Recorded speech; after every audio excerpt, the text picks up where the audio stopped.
Olá, turma! Tudo bom? Bom, hoje iniciaremos uma semana nova de aula, não é?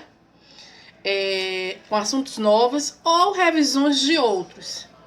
A prova vai pedir para que vocês, quem já está, beleza. Quem não está, vá rapidinho pegar um módulo, certo? Certo? Para acompanhar a aula. Hoje nós iremos falar de relações ecológicas. É interessante que vocês estejam com o livro na mão, porque a Pro trabalha baseado nele. Muitas das vezes a Pro lê alguns trechos do livro, né? Até porque eu não posso fugir desse contexto. Vamos falar, assim, de relações ecológicas. Mas antes de eu começar, vou dar um tempo para que vocês vão buscar um módulo e já voltem, certo? Vamos rapidinho.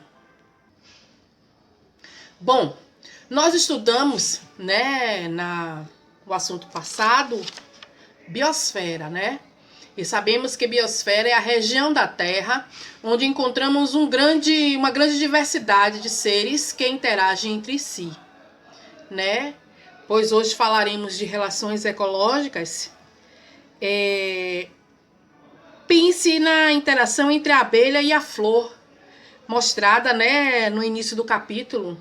Lá no iniciozinho, ela é benéfica para os dois seres vivos. São? Será que todas as interações entre os seres vivos são benéficas para os envolvidos? Bom, sobre relações ecológicas, elas são diferentes interações entre seres vivos. E essas relações ecológicas, elas podem ser harmônicas ou desarmônicas, certo? As relações harmônicas, que vamos falar primeiro, elas são relações em que não há prejuízos para os envolvidos. E pelo menos um ser vivo, no caso, né, ele é beneficiado. E nós temos exemplos de relações harmônicas, né, que são a sociedade, a protocooperação, que no próprio livro de vocês tem, o mutualismo e o inquilinismo, certo? Nós vamos fazer algumas definições, tá certo? Vamos lá?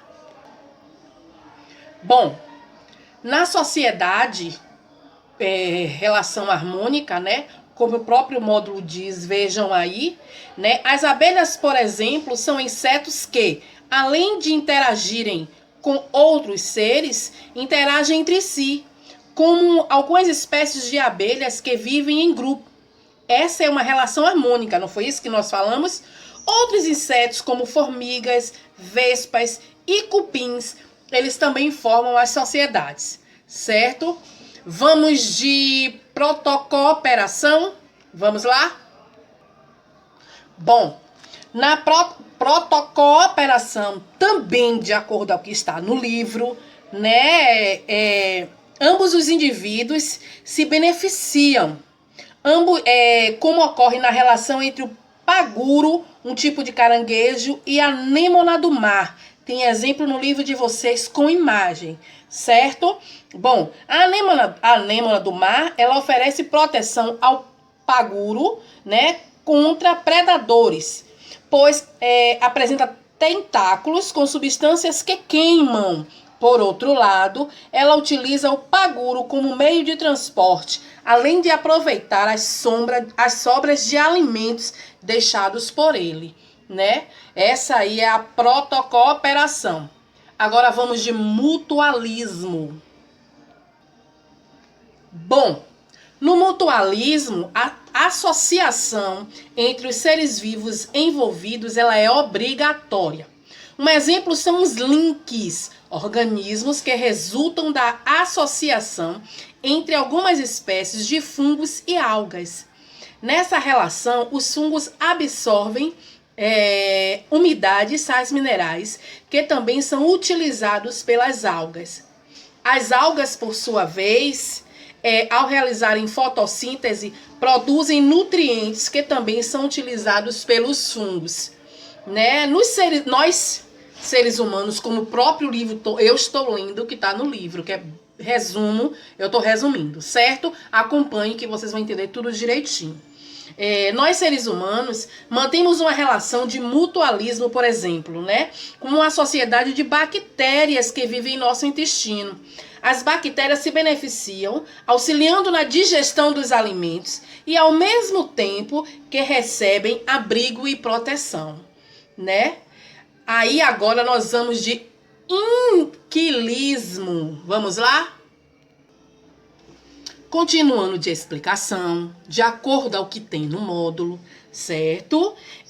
O inquilismo, ele é um indivíduo, né, que é beneficiado.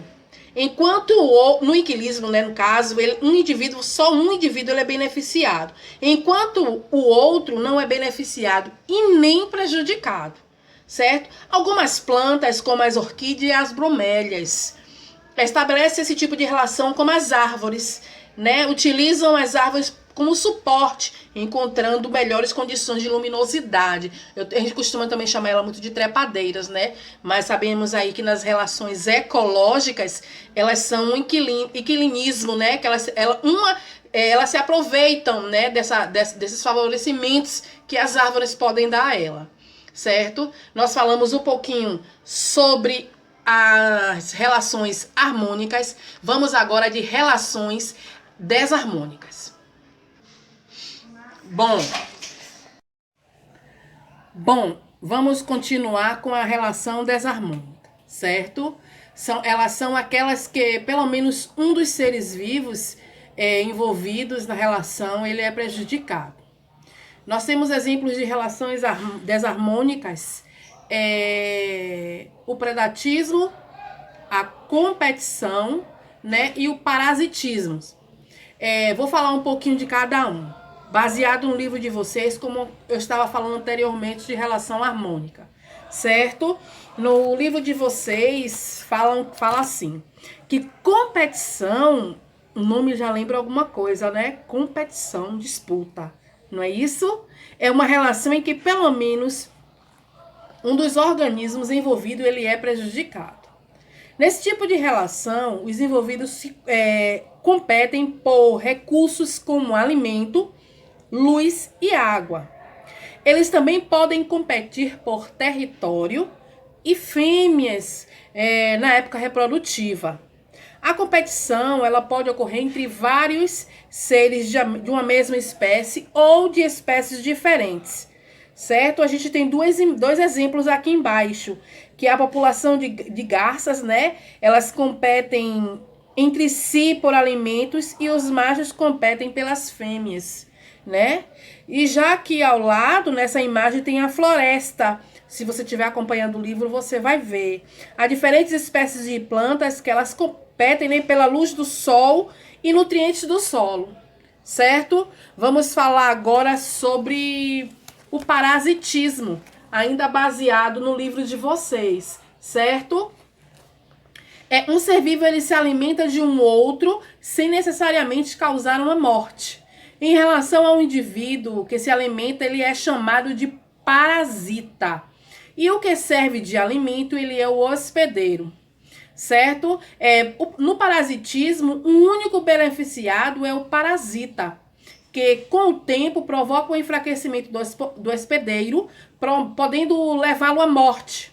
O parasitismo é uma relação obrigatória para o parasita, pois este não sobrevive sem o hospedeiro, né? Existem plantas que são parasitas de outras, como o cipó chumbo e a erva passarinho, certo? Existem também parasitas, de acordo com o próprio livro de vocês, certo?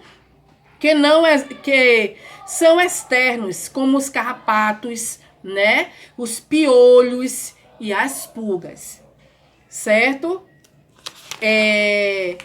Baseado nessa atividade, vocês vão fazer o dever da página